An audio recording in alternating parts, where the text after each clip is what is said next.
warahmatullahi wabarakatuh. Salam sejahtera untuk kita semua. Perkenalkan, nama saya Evi Gustia Kesuma. Saya salah satu dosen yang ada di program studi S1 Keperawatan Stikes Gresel Sumbawa. Perkenankan, kali ini saya untuk menjelaskan salah satu mata kuliah yang saya ajarkan, yaitu mata kuliah Keperawatan Kesehatan Reproduksi pada mahasiswa semester 4. Dengan metode delivery, interaction, dan assessment. Nah, video ini dibuat untuk memenuhi salah satu persyaratan sertifikasi dosen tahun 2025, yaitu pernyataan diri dosen dalam unjuk kerja Tridharma Perguruan Tinggi dalam aspek pengajaran. Saya akan menjelaskan deskripsi atau informasi umum mengenai mata kuliah Keperawatan Kesehatan Reproduksi ini. Nah, adapun deskripsi mata kuliah ini, yaitu mata kuliah Keperawatan Kesehatan Reproduksi merupakan mata kuliah wajib yang ada di program studi S1 Keperawatan yang memiliki jumlah SKS, yaitu 2 SKS. Nah, mata kuliah ini membahas tentang upaya meningkatkan kesehatan reproduksi wanita, usia subur, kemudian ibu hamil, melahirkan, nifas, dan bayi baru lahir fisiologis dengan penekanan pada upaya preventif dan promotif yang menggunakan pendekatan proses keperawatan dengan memperhatikan aspek legal dan etis di tatanan klinik maupun komunitas. Pengalaman belajar dalam bentuk pembelajaran di kelas, case study, dan praktikum di lab atau laboratorium keperawatan. Nah, adapun materi pembelajaran dalam satu semester ke depan yaitu mencakup mengenai patofisiologi dan penata laksanaan gangguan perdarahan dan infeksi maternal, kemudian penata laksanaan penyakit pada masa kehamilan, persalinan berisiko, dan trauma melahirkan. Selanjutnya gangguan menstruasi, radang panggul, dan keganasan. Yang keempat yaitu akan membahas mengenai infertilitas dan klimakterium. Kemudian selanjutnya yang kelima, konsep keluarga berencana. Kemudian yang keenam, kekerasan terhadap perempuan. Selanjutnya membahas juga mengenai sistem layanan kesehatan dengan gangguan sistem reproduksi.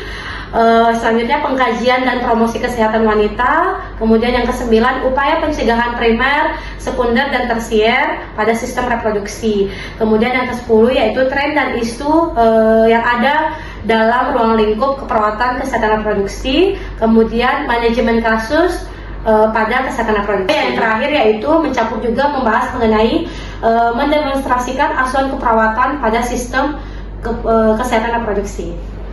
Nah, kemudian saya akan membacakan atau membahas mengenai kemampuan yang diharapkan atau CPL yang ada pada mata kuliah Keperawatan Kesehatan Reproduksi ini. Yang pertama, CPL pertama yaitu bertakwa kepada Tuhan Yang Maha Esa, menunjukkan sikap profesional, prinsip etik, perspektif hukum dan budaya dalam keperawatan. Kemudian yang kedua, mampu menguasai keterampilan umum pada bidang keilmuannya, khususnya bidang keperawatan kesehatan reproduksi. Kemudian CPL yang ketiga, mampu memahami ilmu keperawatan untuk melakukan asuhan keperawatan berdasarkan pendekatan proses keperawatan.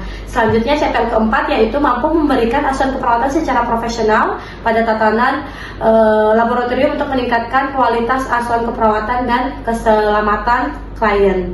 Selanjutnya CPL yang kelima yaitu mampu melaksanakan edukasi dengan keterampilan komunikasi dalam asuhan keperawatan dan informasi ilmiah. Lalu selanjutnya CPL yang terakhir yaitu mampu meningkatkan keahlian profesional di bidang keperawatan melalui proses pembelajaran. Selanjutnya saya akan menjabarkan mengenai CPMK yang diharapkan dari mata kuliah ini.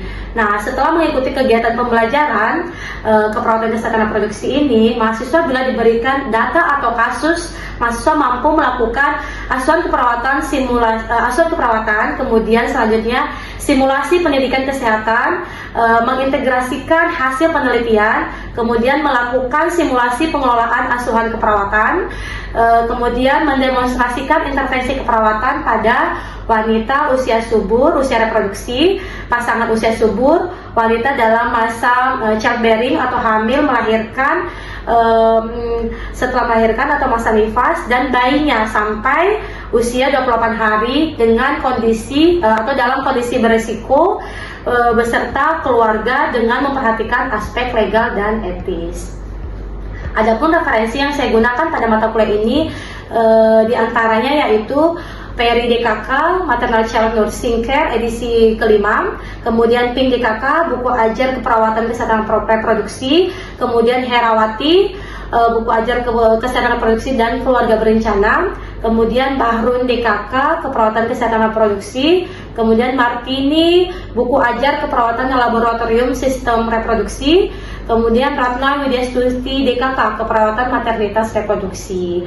Nah, selanjutnya sistem pembelajaran yang saya gunakan dalam mata kuliah ini adalah sinkronus dan asinkronus dengan menggunakan metode pembelajaran aktif yang mengutamakan peran dan keaktifan mahasiswa dalam proses pembelajarannya, yaitu pembelajaran yang kolaboratif, diskusi kelompok, serta penugasan-penugasan di dalamnya.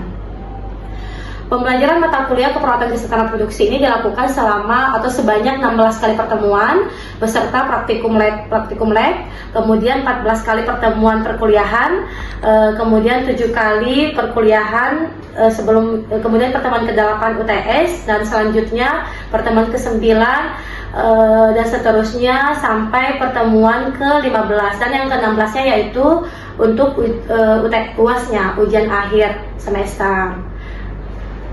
Kemudian sistem penilaian atau evaluasi yang digunakan dalam mata kuliah ini yaitu terdiri dari beberapa komponen penilaiannya.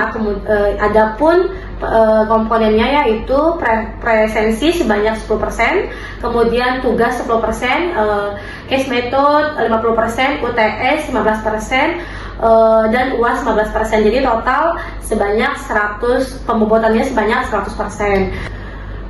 Demikian informasi yang bisa saya sampaikan mengenai mata kuliah keperawatan kesehatan reproduksi ini pada mahasiswa semester 4 program studi S1 keperawatan Stikes Grasada Sumbawa. Berikutnya saya akan menampilkan cuplikan proses pembelajaran yang saya lakukan secara sinkronus di ruang kelas pada mata kuliah keperawatan kesehatan reproduksi pada mahasiswa semester 4 Stikes Grasada Sumbawa. Selamat menyaksikan.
Kita sebelumnya berdoa dulu ya.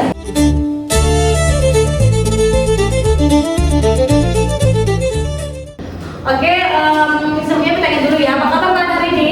Baik. Sudah sarapan? Sudah. Oke, sebelumnya Ibu absensi dulu ya untuk melihat siapa yang hadir. Farita, Maria, Sapriatin, Putrianti, Putri Saryanto, Ratri, Fadila, Veronica, Wansari, Johanna, Gertrudis. Oke, berarti semuanya hadir ya. Akan membahas lanjutan dari pertemuan sebelumnya. Kali ini kita akan membahas mengenai seksi maternal. Nah, ini merupakan satu kesatuan dengan pertemuan sebelumnya, yaitu gangguan perdarahan. Jadi kita review dulu ya materi sebelumnya. Siapa di sini yang bisa menyampaikan pendapatnya tentang materi sebelumnya? Mungkin boleh 2 orang aja boleh. Ya, silakan.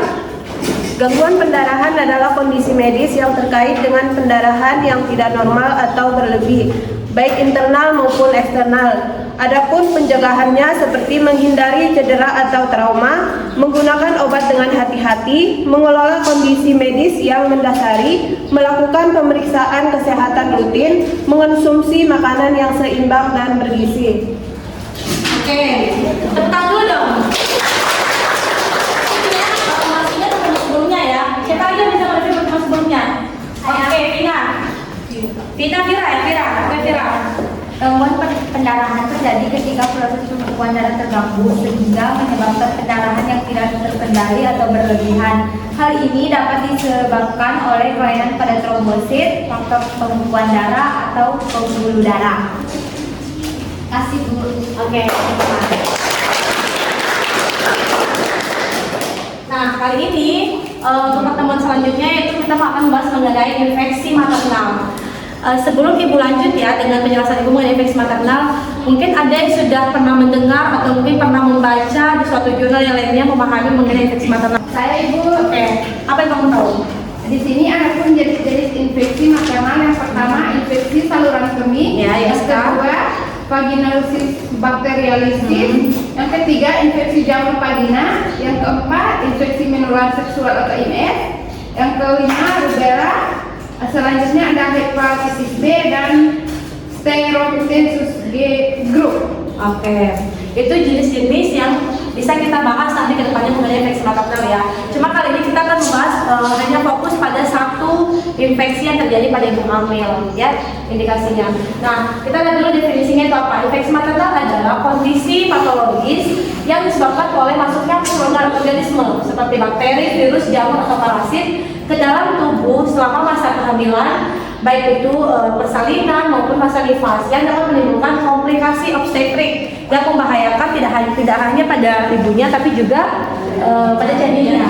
Nah, makanya infeksi maternal ini harus betul-betul kita hindari sebisa mungkin pada ibu hamil seperti itu. Next. Nah, kemudian kita lihat jenis-jenis dari infeksi maternal. Tadi sudah disampaikan oleh temannya satu ya mengenai ISK. Nah, ada TORCH, ada ISK, ada infeksi pada ketupat, infeksi pada masa nifas, ada sepsis maternal, bahkan ada infeksi HIV atau hepatitis B maupun C selama kehamilan. Nah, kali ini kita akan membahas mengenai TORCH.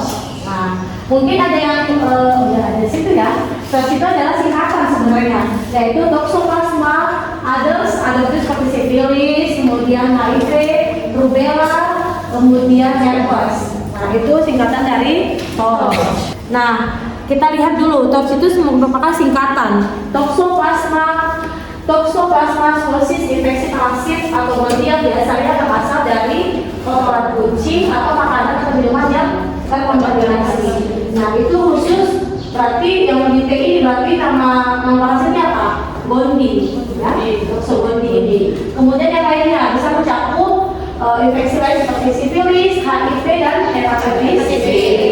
Nah, kemudian ada herpes simplex. Ini bisa terjadi pada infeksi pada bayi yang baru dilahirkan. Gitu ya. Ada yang tahu nggak kenapa kita ibu hamil itu dilarang mengkonsumsi makanan mentah? Karena apa? Iya, melahirkan janin karena sistem imunnya ibu hamil itu pasti melemah ketika sedang mengandung. Nah, selain itu ada bakteri yang terkandung di dalam makanan-makanan mentah itu. E. coli ini menyebabkan diare pada ibu hamil, sehingga kalau terjadi diare berarti ibu hamilnya akan dehidrasi. Kemudian ada juga virus toxoplasma. Nah, ini semua bisa terkandung di makanan yang tidak dimasak dengan aturan yang seharusnya, misalnya harus direbus, kemudian tidak matang sempurna, sama seperti telur. Telur itu kan kalau setengah matang direbusnya itu juga masih mengandung salmonella dan E. coli, makanya harus direbus dengan sempurna. Kecuali mungkin sekali boleh untuk orang-orang yang tidak sedang mengandung seperti itu. Sama seperti makanan yang dibakar, itu kan juga nggak boleh karena kan banyak mengandung mungkin ada bekas arang di dalam kandungan makanan yang dimakan atau dikonsumsi. Nah, itu bisa menyebabkan gangguan pada pencernaan ibu hamil seperti itu. Kemudian lanjut ke ADAS. ADAS ini kan sifilis, berarti dia terpapar parvovirus B19. Kemudian rubella, ini bisa tertular melalui droplet, batuk, bersin, atau orang-orang yang sedang bersinggungan dengan sekitarnya.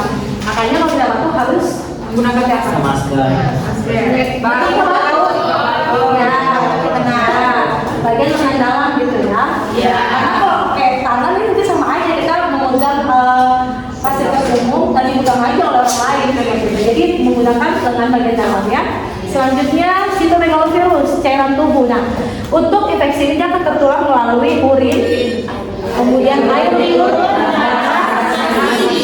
Nah, itu banyak banget sumbernya seperti urin, air liur itu kan bisa terjangkit di beberapa situasi, misalnya menggunakan handuk-handuk yang bergantian dengan orang lain. Nah, itu kan bisa aja ada cairan tubuhnya orang lain yang kita gunakan kembali.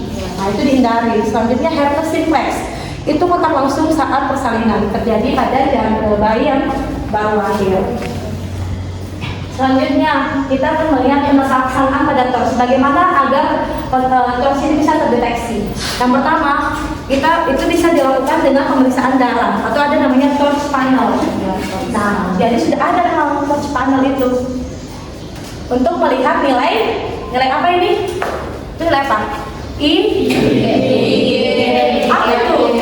Imunoglobin ya. Imunoglobin G dan M. Nanti mau menjelaskan apa itu imunoglobin G dan M.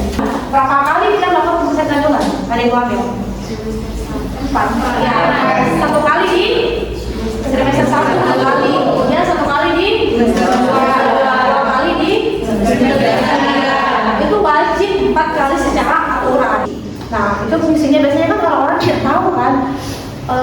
Misalnya memiliki rumah yang bersinggungan dengan kandang sapi atau kandang kambing. Nah, itu kan semua kotoran-kotorannya bisa terjangkit infeksi TORCH itu. Nah, itu yang mereka kurang tahu, kurang pemahamannya. Jadi bukan mereka sengaja melakukan itu, cuma karena mereka tidak tahu. Nah, itulah fungsi kita sebagai perawat untuk memberikan pendidikan kesehatan pada ibu hamil. Edukasi tentang cara penularan dan pencegahannya. Nah, mungkin kalau kita misalnya bersinggungan dengan kotoran secara langsung, kita bisa bagaimana caranya supaya tidak terjadi infeksi pada diri kita, yaitu lakukan cuci tangan. Kapan kita lakukan? Sebelum makan, setelah makan, sebelum apa. Nah, itu ya, supaya kita terhindar dari infeksi. Kemudian konseling terkait kemungkinan resiko janin. Dan ada namanya vaksinasi rubella. Nah, ada namanya hasil imunoglobin ini kan IG itu, yang ini kan imunoglobin N, imunoglobin G. Nah, kalau misalnya hasilnya imunoglobin N negatif, yang sebaliknya negatif, berarti tidak ada antibodi, berarti belum pernah terinfeksi, tapi akan rentan terjadi, bisa terjadi. Nah, kalau misalnya IgM-nya negatif dan IgG-nya positif, berarti pernah terinfeksi namun sudah kebal. Nah, jadi kita nggak bisa, karena kan ini sebenarnya nggak ada tanda dan gejala khasnya TORCH ini. Kita itu bisa mendeteksi hanya dengan cara pemeriksaan laboratorium. Nah, untuk interpretasinya melihat dari hasil lab tersebut.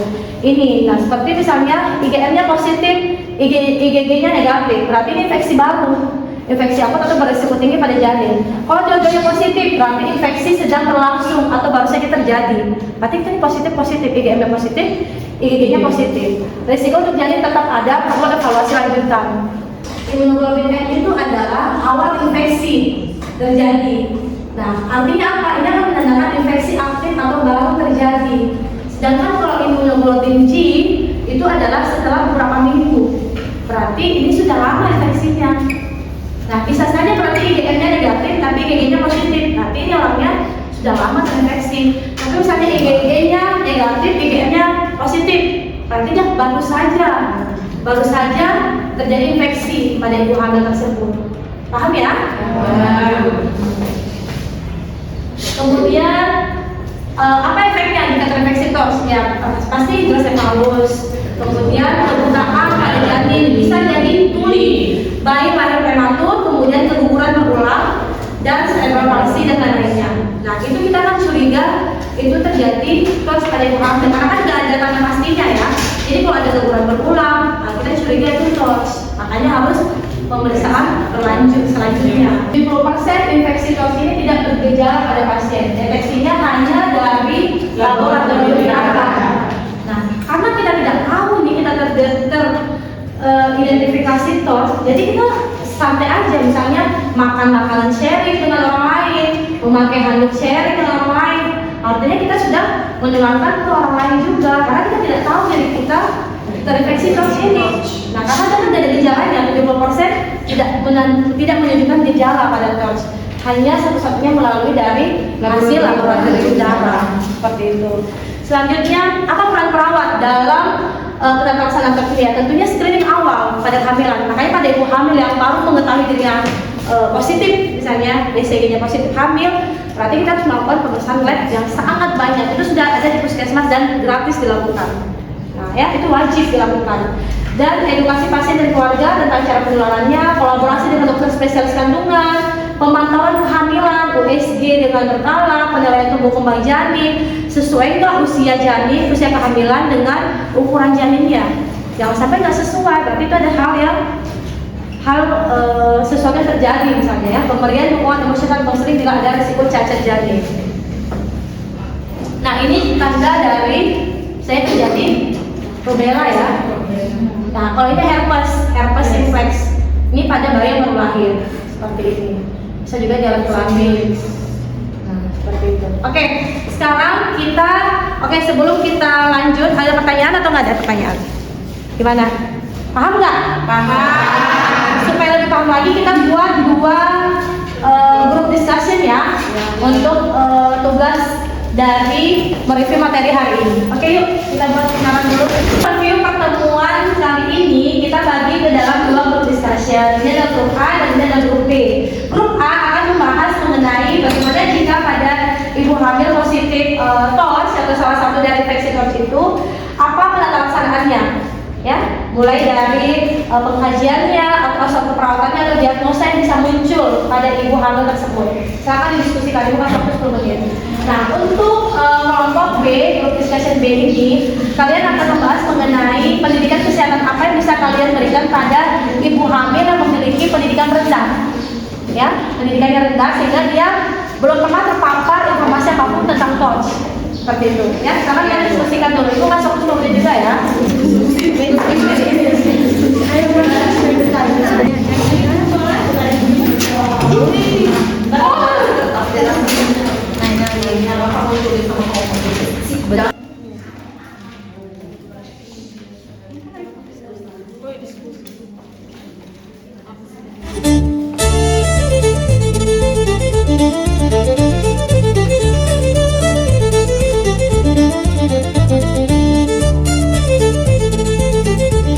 Oke, kita mulai ya diskusinya ya. Sudah. Dulu. Oke, siapa yang mau kerja di grup A? Saya. Oke, Wanda, silakan. Yang pertama yaitu kita melakukan pengkajian. Di sini ada pengkajian subjektif, di mana pengkajian itu yang pertama ada keluhan utama, kemudian ada riwayat kehamilan, kemudian ada riwayat penyakit, kemudian ada riwayat imunisasi, kemudian ada gaya hidup dan lingkungan, kemudian ada keluhan lainnya. Kemudian ada pengkajian objektif, di mana kita akan memeriksa tanda-tanda vital si pasien, kemudian kita memeriksa pemeriksaan fisik, kemudian ada USG kehamilan dan pemeriksaan laboratorium seperti tes serologi TORCH, IgM dan IgD untuk TORCH, rubella dan CMV dan HSV. Kemudian ada pengkajian psikososial, di mana kita melihat adanya kecemasan atau takut terjadi gangguan pada janin, kemudian perasaan bersalah, stres atau ketidakpastian. Adapun pemeriksaan penunjang yang kita lakukan seperti TORCH panel, memeriksa antibodi IgM atau infeksi aktif dan IgD atau IgG atau infeksi lama. Yang kedua yaitu pemeriksaan USG janin serial. Kemudian yang ketiga yaitu CTG atau jika trimester ketiga. Kemudian pemeriksaan darah lengkap. Oke, mungkin langsung aja yang diagnosa bisa muncul atau diagnosa bisa kita tegakkan pada ibu hamil dengan TORCH. Apa yang bisa muncul? Yang pertama itu ansietas berhubungan dengan kurangnya informasi tentang penyakit TORCH dan dampaknya terhadap kehamilan. Yang kedua yaitu defisit pengetahuan berhubungan dengan kurangnya paparan informasi tentang TORCH dan pencegahan. dan resiko defisit nutrisi berhubungan dengan penurunan nafsu makan akibat stres dan mual. Oke, itu dari paparan dari kelompok discussion A ya. Aplaus dulu dong teman-teman. Kita beralih ke grup discussion B, yaitu mengenai pendidikan kesehatan ya, yang bisa diberikan pada ibu hamil dengan pendidikan rendah. Siapa yang bisa memaparkan hasil diskusinya? Oke, silakan Fadila. Oke, berdasarkan hasil diskusi dari kelompok kami, terdapat 7 cara menghindari TORCH pada ibu hamil. Yang pertama adalah lakukan pemeriksaan TORCH atau screening dini. Tes darah TORCH sebaiknya dilakukan sebelum hamil atau di awal kehamilan. Yang kedua ada vaksinasi sebelum hamil. Vaksinasinya ada rubella minimal 1 bulan sebelum hamil. Yang kedua ada varicella 1-3 bulan sebelum hamil. Ada hepatitis B bisa diberikan sebelum dan saat hamil. Yang ketiga ada jaga kebersihan dan hindari kontaminasi toksoplasmia, toksoplasmosia dan CMV bisa dicegah dengan kebersihan seperti cuci tangan setelah memegang daging mentah, tanah atau hewan peliharaan. Yang keempat ada hindari kontak dengan orang yang terkontaminasi seperti hindari berbagai alat makan, botol susu anak atau ciuman dengan anak kecil. Yang kelima ada seks aman, gunakan kondom bila pasangan beresiko menularkan infeksi seksual. Yang keenam ada periksa rutin pada ibu hamil atau ANC. Yang ketujuh ada edukasi dan konsultasi seperti uji kelas ibu hamil atau penyuluhan di puskesmas untuk menghindari bahaya dan pencegahan infeksi. Terus ada konsultasi segera jika mengalami gejala mencurigakan seperti demam, ruam, nyeri otot, dan keputihan tidak normal. Oke, itu tadi penyampaian dari Fadila. Berarti setiap ibu hamil yang melakukan kunjungan pertama di puskesmas wajib menginformasikan hal-hal seperti ini. Ya. Jadi bukan hanya mengenai bagaimana cara menjaga kehamilan yang sehat, persiapan persalinan yang aman, tapi juga disampaikan hal-hal yang bisa menjadi indikasi terinfeksinya virus TORCH ini. Karena kan kita di wilayah Sumbawa ini sebenarnya sangat rentan ya terkena infeksi itu karena masih banyak delma, masih banyak yang melihara unggas di lingkungan rumahnya, bahkan masih ada yang tidak terpisah antara unggasnya atau kandangnya dengan rumah kita, tidak memiliki jarak yang begitu jauh. Jadi pasti ada risiko kita terinfeksi virus TORCH ini. Oke, aplaus dulu dong buat kita semua. Cukup dari pertemuan ini. Selanjutnya nanti mungkin minggu depan kita akan membahas mengenai penata pada masa kehamilan, yaitu asuhan keperawatan yang komprehensif yang akan kita kaji mulai dari masa kehamilan sampai menjelang persalinan, mulai dari pemeriksaan obstetrik, perhitungan HPHT, kemudian pemeriksaan Leopold, DJJ dan sebagainya. Nah, itu akan kita bahas pada minggu depan. Oke, jadi Ibu harap kalian mempersiapkan memang materi-materi yang akan kita bahas minggu depan. Mungkin ada pertanyaan atau mungkin sudah menyampaikan hasil literatur atau membaca. Nanti kita bisa diskusi di pertemuan selanjutnya. Oke, sebelum menutup pertemuan kita kali ini, mungkin ada satu orang atau siapa yang bisa menyimpulkan dari materi hari ini? Saya, Bu. Oke, silakan. Apa yang bisa kamu simpulkan? Baik, dapat saya simpulkan pada materi hari ini di mana infeksi TORCH pada kehamilan adalah sebuah infeksi yang dapat menyebabkan kelainan pada janin atau bayi baru lahir, seperti cacat lahir, gangguan perkembangan, dan bahkan kematian. Untuk mencegah terjadinya infeksi ini perlu dilakukan pemeriksaan kehamilan untuk mendeteksi infeksi TORCH, menjaga kebersihan dan menghindari konsumsi makanan yang beresiko seperti daging mentah dan lain-lain. Oke, intinya personal hygiene-nya dijaga, konsumsi makanannya dijaga. Aplaus dulu buat temannya.